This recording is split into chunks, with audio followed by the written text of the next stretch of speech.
सादा पीपल, आज हम लोग बात करेंगे मेरी एक और फेवरेट फिल्म के बारे में जिसका नाम है दिलवाले। और इस फिल्म का नाम दिलवाले इसलिए है क्योंकि इस फिल्म में जितने भी कैरेक्टर्स हैं उनमें से कोई भी दिमाग वाला नहीं है, हेंस दिलवाले। तो ज्यादा बातें बुरी बात, इसलिए हम लोग डायरेक्टली कहानी की तरफ बढ़ते हैं। लेट्स मीट अरुण, जिसको फांसी की सजा हो चुकी है लेकिन इन द प्रोसेस वो पागल हो गया है, इसलिए उसका इलाज इस वक्त मेंटल हॉस्पिटल में चल रहा है। लेकिन मुझे नहीं लगता कि इसका इलाज यहाँ पे पॉसिबल है, क्योंकि इस मेंटल हॉस्पिटल के डॉक्टर्स इतने ज्यादा क्वालिफाइड है कि उनको लगता है कोई पागल 24 घंटे पागल नहीं होता।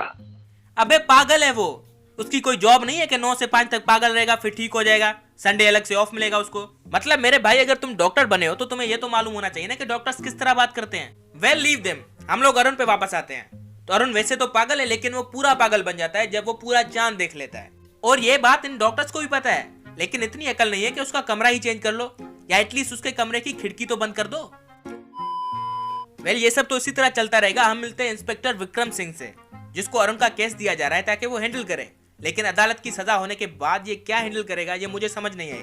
बट ये फिल्म मेरे पैदा होने से भी पहले की फिल्म है, so we can ignore it. तो विक्रम सिंह की दो चीजें बड़ी मशहूर है, एक उसकी मुजरिम को सजा दिलाने की पॉलिसी, जो कि ये है तेरी जिंदगी इतनी हराम कर दूंगा कि मुझसे बचने के लिए तू भागता भागता खो जाएगा और अपने आप अपना जन्म कबूल कर लेगा। समझ रहे हो ना? और दूसरा उसके सीनियर्स की ऑब्सेशंस उसके डंडे की तरफ, कुछ इस तरह से, डंडा नीचे करो, डंडा नीचे कर लो, डंडा ऊपर, अब ले लो डंडा अंदर।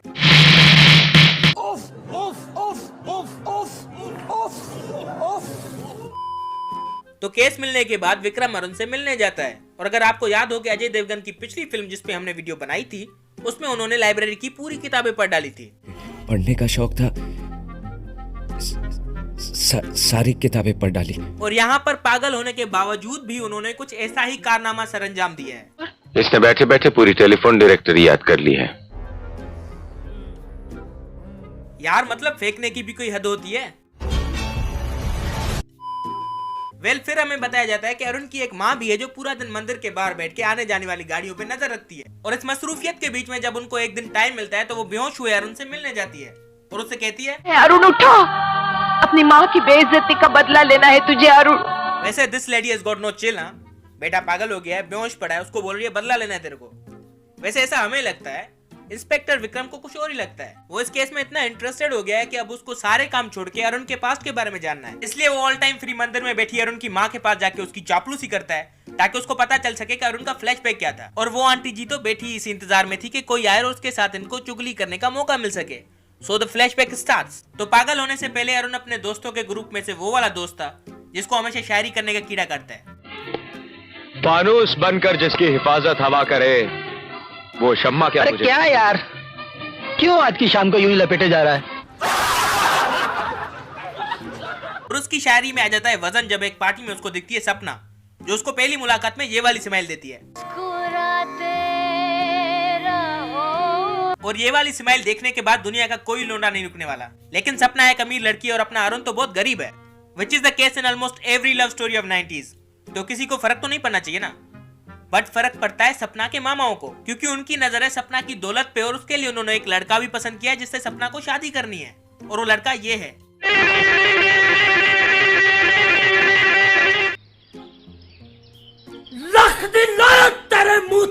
और इनका मास्टर प्लान ये है कि ये लड़का सपना को अपने प्यार के जाल में फंसा के उससे शादी कर लेगा।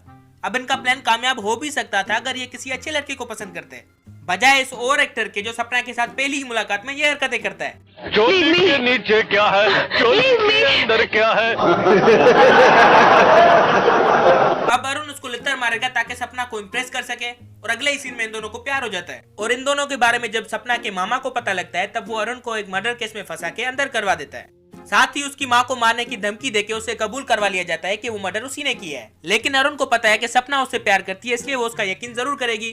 और सपना भी वहाँ पे आती है और उससे कहती है, तुम्हें तो फांसी हो जानी चाहिए, फांसी से भी बढ़कर कोई सजा हो तो वो मिलनी चाहिए। म्यूजिक।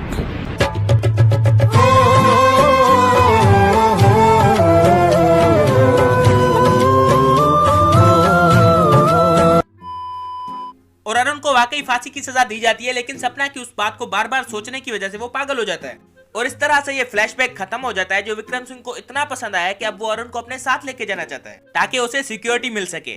सर अरुण का यार रहना खतरे से खाली नहीं। कहना क्या चाहते हो तुम? सर मैं अरुण को अपने साथ ले जाना चाहता हूँ।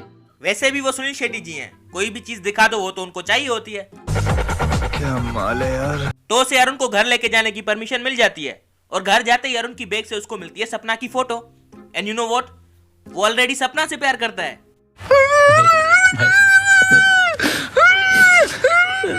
मतलब भाई कोई तो चीज छोड़ दे।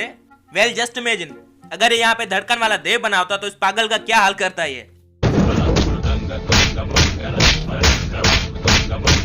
लेकिन विक्रम सिंह बहुत ही सेंसिबल आशिक है, जो अब अरुण को इंसाफ के साथ साथ सपना भी दिलाएगा, क्योंकि अरुण की कहानी सुनने के बाद उसको लगता है प्यार तो उसने किया, हमने तो बस दिल लगी की। वेल मैं तो इस पे कुछ नहीं कहूंगा, लेकिन सनी देओल जी आपको कुछ बताना चाहते हैं।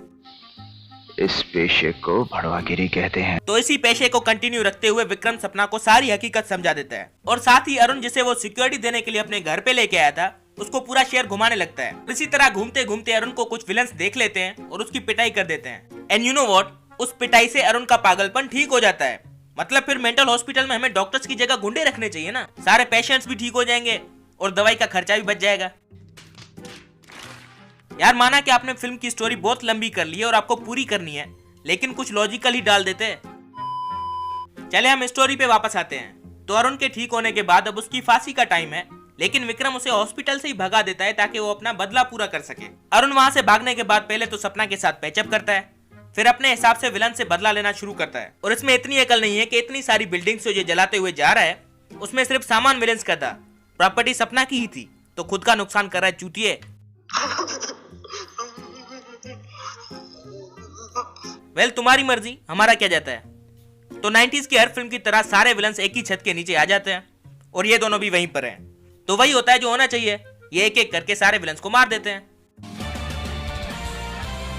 एंड समहाउ अरुण की फांसी भी कैंसिल हो जाती है। किस कानून के मुताबिक ये मेरे से मत पूछो, क्योंकि मेरे पैदा होने से पहले की फिल्म है, ये मैंने बताया आपको। So that's it about the story. And the moral of the story is कि अगर आप कभी झूठे मर्डर केस में फंस जाओ तो आपको जेल से भागना होगा, सच में मर्डर करना होगा असली मर्डरर्स का, फिर आपकी फांसी कैंसिल हो जाएगी। ऐसे तो नहीं होता है। तो बस यही था कि आपको दिलवाला नहीं बनना, दिमाग वाला बनना है। मुझे जो कुछ करना था मैंने कर दिया, अब आप जो करना चाहते हैं कीजिए। Thank you so much for watching. Please like the video, comment on it, share it, and do not forget to subscribe to our channel. Shut up!